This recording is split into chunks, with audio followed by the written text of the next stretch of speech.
नमस्कार, स्वागत है आपका। मैं हूं आपके साथ अनंत। यूपी और मुंबई से पाकिस्तानी खुफिया एजेंसी आईएसआई के एजेंटों के लगातार पकड़े जाने से देश भर में खलबली मची है। भारतीय खुफिया एजेंसी के मुताबिक उत्तर प्रदेश के 34 जिले पाकिस्तानी खुफिया एजेंसी आईएसआई की गतिविधि चल रही है। कई जिलों में आईएसआई युवकों को गुमराह कर उन्हें देशद्रोह के लिए उकसाया जा रहा है। कानपुर, अयोध्या और आगरा में हुए विस्फोट में आईएसआई समर्थित आतंकवादी संगठनों के नाम सामने आए थे। 2005 में अयोध्या और जौनपुर में हुई आतंकवादी वारदातों के पीछे भी आईएसआई का ही हाथ था। और आज इसी पर है हमारी स्पेशल रिपोर्ट, आईएसआई का मकर जाल।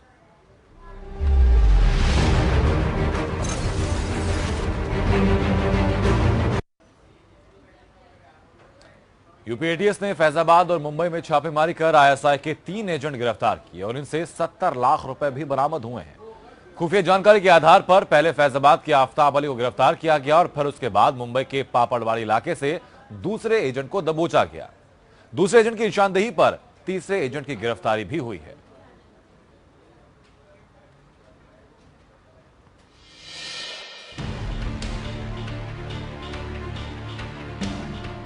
पाकिस्तान सुधरने को तैयार नहीं है। एक तरफ वो सरहद पर अपनी नापाक हरकतों को अंजाम दे रहा है, तो दूसरी तरफ उसकी खुफिया एजेंसी भारत में आतंक फैलाने की साजिश में जुटी हुई है। पाकिस्तानी खुफिया एजेंसी आईएसआई के इरादे कितने खतरनाक है, उसका अंदाजा इसी बात से लग जाता है कि वो यूपी के छोटे छोटे शहरों में भी अपनी पैठ बिठाने में जुटा है। ताजा मामला फैजाबाद का है, जहां यूपी पुलिस की एसटीएफ ने आईएसआई के एक एजेंट आफ्ताब अली को धर दबोचा। आफ्ताब फैजाबाद के ख्वासपुरा का रहने वाला है। पूछताछ में पता चला कि आफ्ताब अली ने पाकिस्तान में आईएसआई से जासूसी की ट्रेनिंग ली और वो पाकिस्तान उच्चायोग के अफसरों से संपर्क में रहा है। ये दोनों फैजाबाद के रहने वाले हैं और यही अपना बेस बना करके काम कर रहे थे। ये लोग पाकिस्तान उच्च आयोग के कुछ अधिकारियों से संपर्क में थे। जब आफ्ताब पुलिस के हत्थे चढ़ा तो उससे कड़ाई से पूछताछ की गई, तो उसने अपने साथियों के राज भी उगल डाले। तब पता चला कि इस जासूसी कांड के तार मुंबई से भी जुड़े हुए हैं। इसके तुरंत बाद यूपी एटीएस की जानकारी मुंबई एटीएस के साथ साझा की गई। वक्त तेजी से बीत रहा था, मुंबई एटीएस भी हरकत में आ गई और पुलिस टीम ने छापा मारकर इसी मॉड्यूल के एक दूसरे जासूस अल्ताफ भाई कुरैशी को मुंबई के पापड़वाड़ी इलाके से गिरफ्तार कर लिया। अल्ताफ मुंबई से आफ्ताब को जासूसी के लिए पैसे भेजता था। उसने कई बार आफ्ताब के खाते में पैसे भी डाले। ये पैसे उसे पाकिस्तानी खुफिया एजेंसी आईएसआई मुहैया करा रही थी। उसके पास से 70 लाख रुपए भी बरामद हुए हैं। अल्ताफ मूल रूप से गुजरात के राजकोट का रहने वाला है। वो हवाला के कारोबार भी करता है। आफ्ताब के फोन से कैंट क्षेत्र की तस्वीरें और फोन चैट से भी कई अहम जानकारियां और सबूत मिले हैं। अच्छा खासा लड़का है, काम काज करता है, बाप के साथ जाता है, सुबह दुकान शाम के आता है। कोई ऐसी बात नहीं, न रोजा नमाज करता है। अच्छे परिवार में परिवार का आदेश चलता है। अभी कुछ दिन पहले सुना पाकिस्तान गए थे। हाँ, नानी के जाता है। जब नानी वानी तबीयत खराब हो जाती है, सीरियस तो जाता है।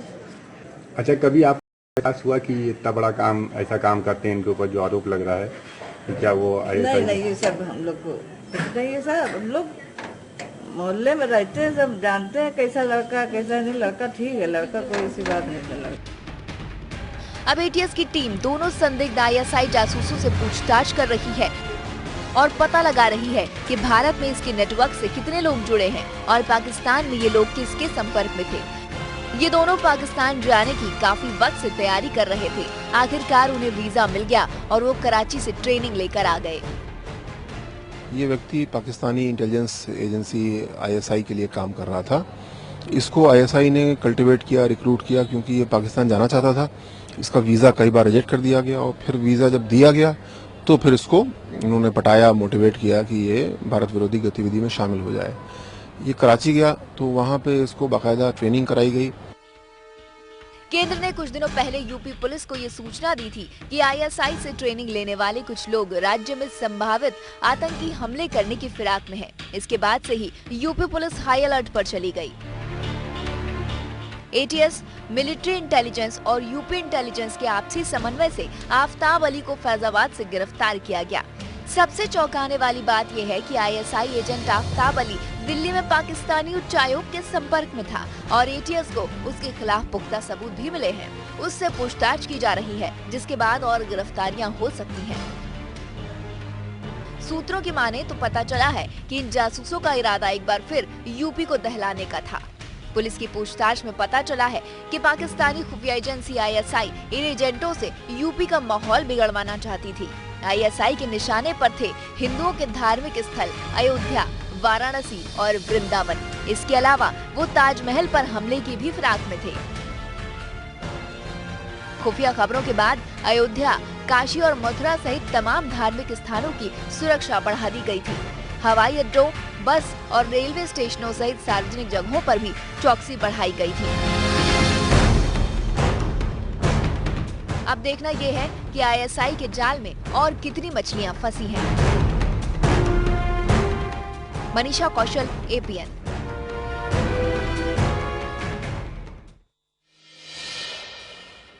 पुलिस लगातार आईएसआई से रिश्ते रखने वाले जासूसों से पूछताछ कर रही है। वहीं राज्य के अपर पुलिस महानिदेशक आदित्य मिश्रा ने एपीएन से खास बातचीत की, बताया कि आफ्ताब के पास से बरामद हुए फोन से आईएसआई नेटवर्क को लेकर और ज्यादा जानकारी मिलने की संभावना है। भारतीय सेना की गतिविधियों की निगरानी और उसकी जासूसी करने वाले एक शख्स को एटीएस ने फैजाबाद से गिरफ्तार किया है। हमारे साथ इस वक्त सूबे के एडीजी लाइन ऑर्डर है। आइए उनसे बात करते हैं, ये कौन व्यक्ति है और किस वजह से इसको गिरफ्तार किया गया। सर, फैजाबाद से गिरफ्तारी हुई है जिसको आईएसआई का जासूस बताया जा रहा है, कौन है ये और क्या करता था यहाँ पे? ये इसके बारे में सूचना कुछ सिस्टर एजेंसीज, अन्य एजेंसीज के माध्यम से पीछे प्राप्त हुई थी और उसको फिर एटीएस कुछ समय से ट्रैक कर रहा था। तो ये आईएसआई का एजेंट मालूम होता है और आईएसआई ने इसके खाते में कुछ पैसा भी पेमेंट कराया था जासूसी करने के लिए और पीछे ये एक बार पाकिस्तान गया था तो संभवतः उस समय इसको इंडोक्ट्रिनेट कर दिया गया था। तो कुल मिला के इनका जासूसी का ही नेटवर्क था। सर, इनका जासूसी का नेटवर्क था, लेकिन पहले देखने को आता था कि ज़्यादातर जो लोग आतंकवादी गतिविधि में सम्मिलित होते थे वो आजमगढ़ के हुआ करते थे। लेकिन अब किसी देखने में आया है एटीएस लगातार छापेमारी कर रही हो, कई जगह से आतंकवादियों को पकड़ा है, वो चाहे बिजनौर हो, उन्नाव हो, कानपुर हो, लखनऊ हो। तो ये अब आजमगढ़ को छोड़कर फैजाबाद और लखनऊ, उन्नाव की तरफ रुख कर रहे हैं, आखिर क्या वजह है? देखिए, दो तीन तरह के नेटवर्क पीछे नज़र आई हैं। एक तो आईएसआई का नेटवर्क है। आईएसआई का नेटवर्क तो बहुत समय से चल रहा है। जो आईएसआईएस का है वो रीसेंट फिनोमेना है, जब से आईएसआईएस मिडल ईस्ट के कंट्रीज़ में डेवलप हुआ है तब से है। तो उसकी लोकेशंस तो एक्टिविटी बेस्ड हैं और दो तीन जगह लखनऊ यूपी में भी पकड़ी गई हैं, लेकिन इन दोनों के बीच में कोई ख़ास रिश्ता नहीं है।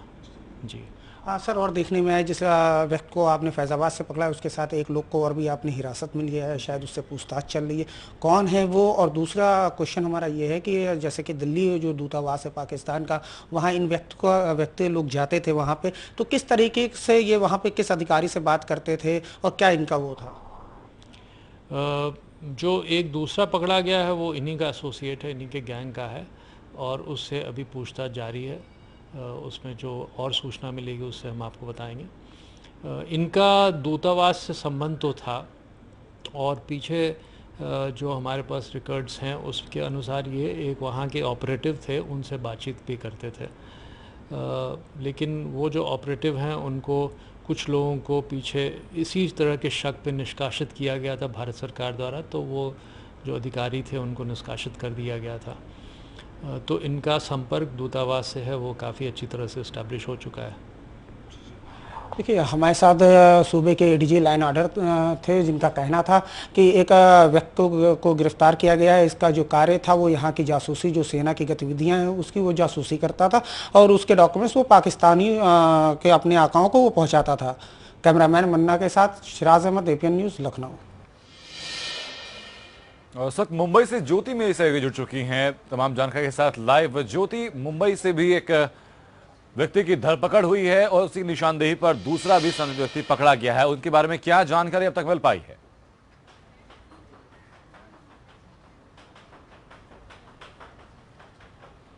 जी आनंद, दरअसल मुंबई से आज सुबह दो लोगों को आईएसआई की से जुड़े हुए पाए गए हैं और उन्हें अरेस्ट किया गया है एटीएस की टीम द्वारा।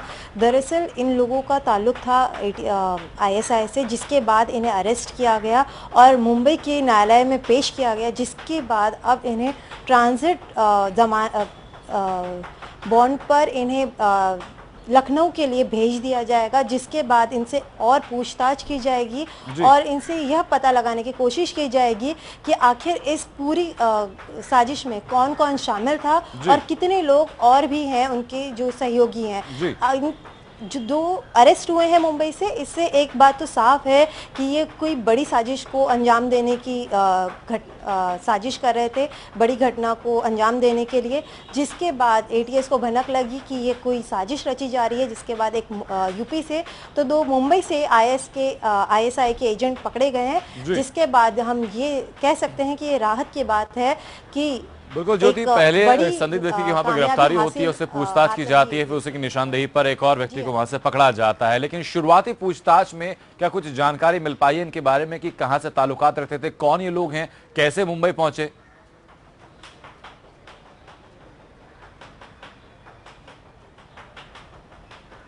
जी, एक को नागपाड़ा से पकड़ा गया है और बाकी जो दूसरा है उसी जगह से पकड़ा गया है, लेकिन अब तक उसकी जी चलिए, बहुत बहुत शुक्रिया ज्योति आपका हमसे जुड़ने के लिए और बेहतर जानकारी के पूरे मसले पर हम तक पहुंचाने के लिए। तो वहीं यूपी में आईएसआई का जाल कितना खतरनाक है उसका अंदाजा आप पिछले कुछ दिनों में हुए ट्रेन हादसों से भी लगा सकते हैं। पिछले साल नवंबर के महीने में कानपुर में हुए भीषण ट्रेन हादसे के बारे में बिहार पुलिस ने सनसनीखेज खुलासा किया था। बिहार पुलिस के मुताबिक कानपुर रेल हादसा असल में आतंकी साजिश थी, जिसे पाकिस्तान की खुफिया एजेंसी आईएसआई ने अंजाम दिया था।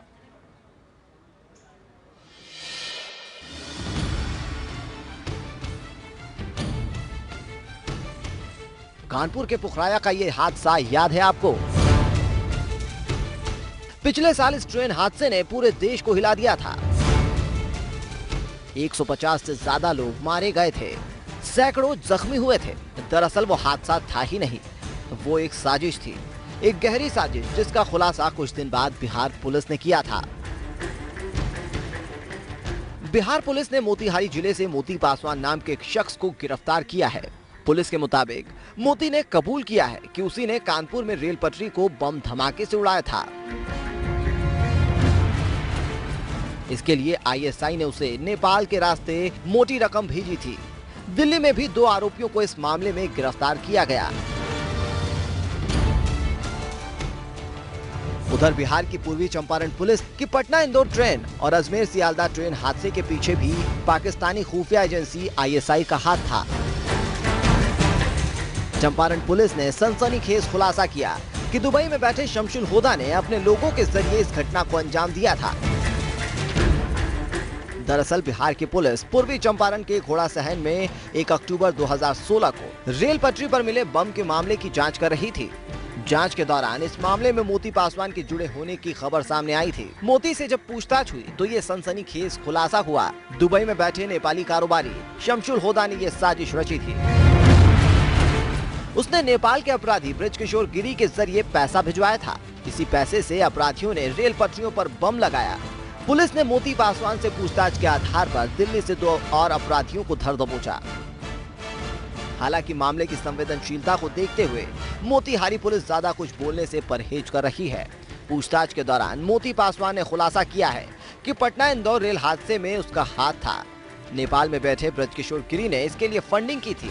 नेपाल में ब्रजकिशोर गिरी, मुजाहिर अंसारी, शंभू उर्फ चंदू, गजेंद्र शर्मा और राकेश यादव को गिरफ्तार किया गया है। पुलिस के मुताबिक पूर्वी चंपारण के घोड़ा सहन में रेलवे ट्रैक के पास बम ब्लास्ट होने के पहले खुलासा होने के कारण अरुण राम और दीपक राम की नेपाल में हत्या कर दी गई थी, जिनका शव नेपाल के जंगल से 20 अक्टूबर को बरामद हुआ था। इन दोनों को घोड़ा सहन में बम रखने के लिए 3 लाख रुपए दिए गए थे। मोती पासवान पूर्वी चंपारण के आदापुर थाना के बखरी गांव का रहने वाला है। अरुण राम और दीपक राम भी इसी गांव के रहने वाले थे। बखरी गांव भारत नेपाल बॉर्डर पर नेपाल बॉर्डर से सटा हुआ गांव है। मोती पासवान के खिलाफ पूर्वी चंपारण, शिवहर और सीतामढ़ी में 14 के करीब लूट और हत्या के मामले दर्ज हैं। शमशुल होदा नेपाल का रहने वाला है और दुबई में बिजनेस करता है। सूत्रों के अनुसार होदा का पाकिस्तान के आईएसआई और दाऊद इब्राहिम से भी रिश्ते हैं। पूर्वी चंपारण के घोड़ा सहन और कानपुर में इंदौर पटना रेल एक्सप्रेस के पीछे नेपाल के शमशुल होदा का हाथ है, जो ब्रिज किशोर गिरी के जरिए अंजाम दिया गया था।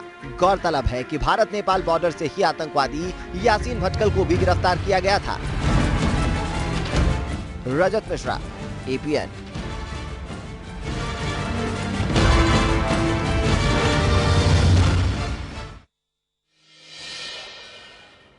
अब बताते हैं आपको कि आईएसआई क्या है, इसे कब और किसने शुरू किया, पाकिस्तान की खुफिया एजेंसी और क्या क्या किसके लिए करती है, ये सब जानने के लिए देखिए एक खास रिपोर्ट।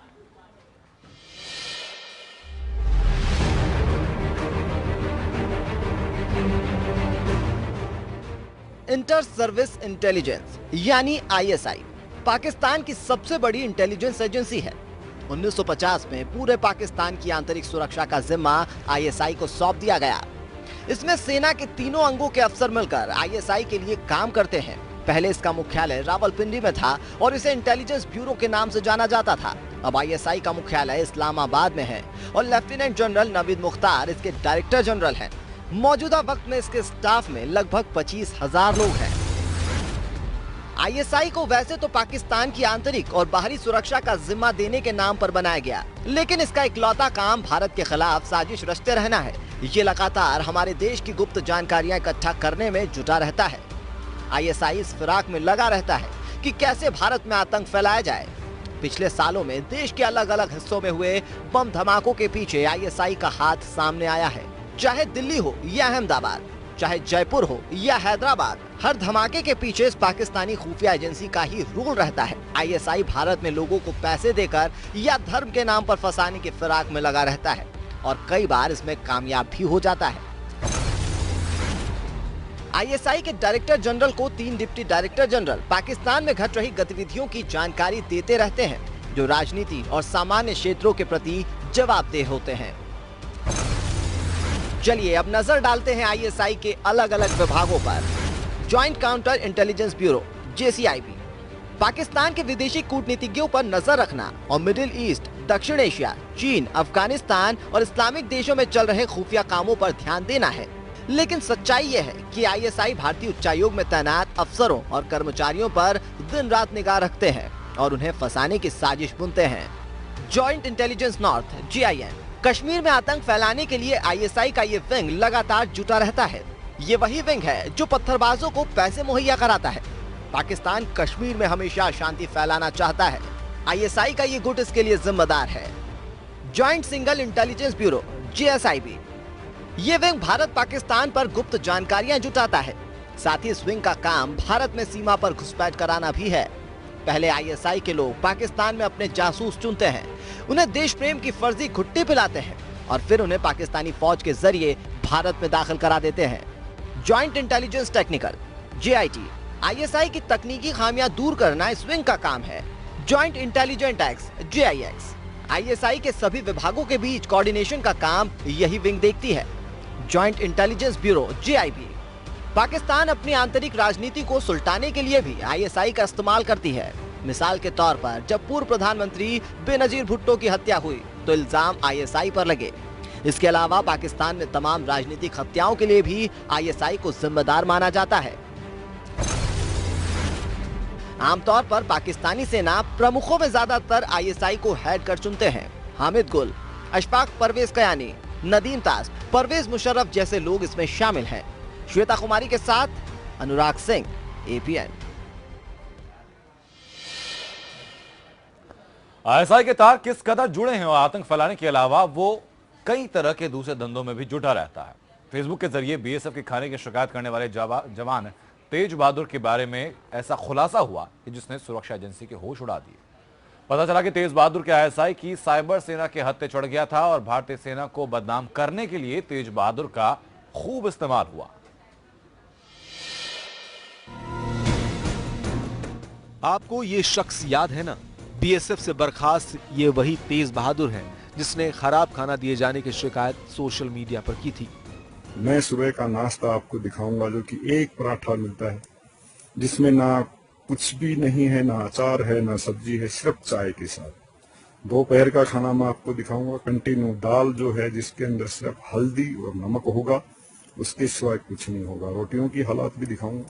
जब जांच हुई तो ये बात सामने आई है कि तेज बहादुर फेसबुक पर काफी एक्टिव था और वहां उसके करीब 500 फ्रेंड पाकिस्तान के थे। ये उसके प्रोफाइल के कुल दोस्तों का 17% था।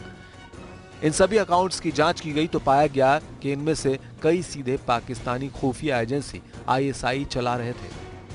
ऐसे मामले पहले भी सामने आ चुके हैं कि ISI लड़कियों के नाम से फेसबुक प्रोफाइल बनाकर जवानों से दोस्ती का ड्रामा करती हैं और उनसे बातों बातों में खुफिया राज उगलवा लेती हैं। ये भी पाया गया कि वीडियो वायरल होने के अगले दिन ही तेज बहादुर के नाम से कई फर्जी फेसबुक प्रोफाइल पेज बन गए। इनमें भारतीय सेना, सरकार और BSF को लेकर बेहद आपत्तिजनक बातें लिखी हैं। ऐसे ज्यादातर अकाउंट पाकिस्तान से चल रहे हैं और उनमें पोस्ट की जा रही बातें दरअसल अफवाह और भ्रम फैलाने के लिए है। ऐसे ही एक अकाउंट ने पिछले दिनों पोस्ट किया कि BSF ने जवान तेज बहादुर को गोली मार दी है, जिसके बाद उसके परिवार वाले डर गए और उन्होंने मीडिया के आगे आकर कई ऐसी बातें कही जिनका कोई आधार नहीं था। अब ये कह रहे हैं कि वो पागल है, पागल बता रहे हैं, कभी उसका रिकॉर्ड खराब बता रहे हैं, कभी कुछ बता रहे हैं। अभी इतने साल से तो कभी ऐसी कोई बात सामने आई नहीं, अब एकदम से सब कुछ सामने आ गया। पत्नी की मांग के बाद तेज बहादुर को बाकायदा उससे मिलवाया भी गया ताकि कोई शक बाकी न रहे। जांच में ये बात सामने आई है कि तेज बहादुर के साथ ये सब कुछ अनजाने में हुआ है। वो फेसबुक के इस्तेमाल और फ्रेंड रिक्वेस्ट एक्सेप्ट करने के मामले में कुछ ज्यादा ही कच्चा था। चूंकि प्रोफाइल पिक्चर में उसकी तस्वीर फौजी ड्रेस में थी, लिहाजा कुछ पाकिस्तानी फेसबुक फ्रेंड्स ने उसकी तस्वीरें लाइक और कमेंट करके मेल जोल बढ़ाने की कोशिश शुरू कर दी थी। ये बात भी सामने आई कि तेज बहादुर अपनी पोस्टिंग से नाराज था। खाने से उसकी शिकायत बाद में पैदा हुई। अपनी इसी चिढ़ को उसने फेसबुक पर इस तरह से निकाला। तेज बहादुर कांड को लेकर BSF की अंदरूनी जांच में इस बात का इशारा मिला कि पाकिस्तानी एजेंसियों ने ही तेज बहादुर के वीडियो को वायरल कराने में भी मदद की। इसके बाद इस मामले को अंतर्राष्ट्रीय मीडिया में उछलवाया गया और सोची समझी रणनीति के तहत भारतीय सुरक्षा बलों की खिल्ली उड़ाने की कोशिश की गई। ये भी ISI की करतूतों का ही नतीजा है। अरविंद चौरसिया के साथ रजत मिश्रा, APN। और फिलहाल APN इस खास पेशकश में सिर्फ इतना ही, लेकिन खबरें APN पर लगातार जारी रहेंगी।